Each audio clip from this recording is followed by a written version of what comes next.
Sa House Committee, bukas ang hearing. Puro akusasyon, walang ebidensya. Dinala nila si Ramil Madriaga mula sa kulungan, handa nang magsalita.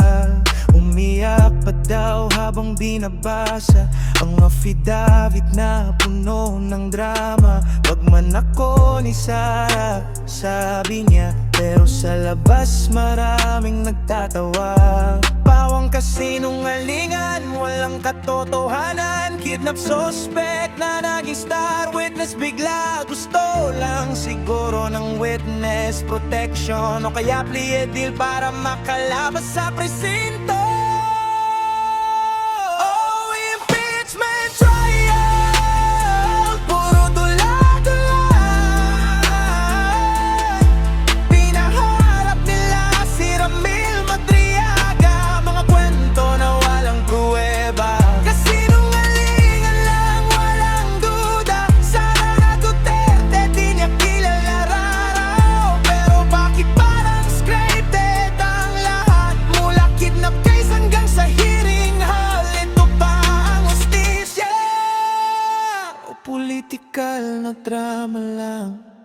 Sabi niya milyon-milyon ang dala-dala, confidential funds ginastos sa agad-agad. Pero si Sarah hindi totoo yan.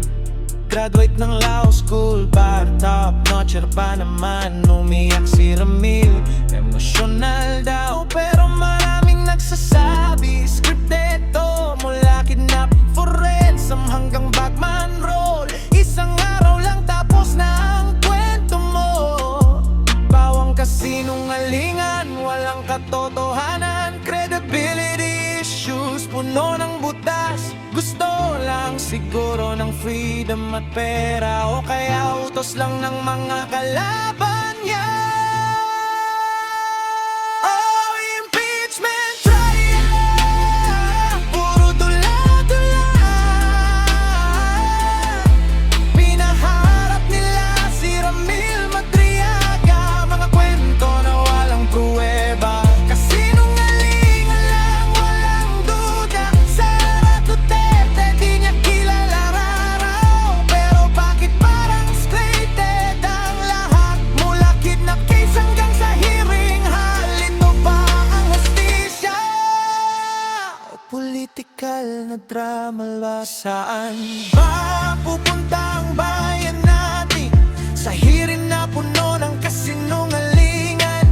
Witness na may kaso biglang naging hero, pero sa mata ng taong bayan obvious na to. Impeachment trial, itigil na ang palabas. Si Ramil Madriaga, witness na peke ang dating. Puro kasinungalingan,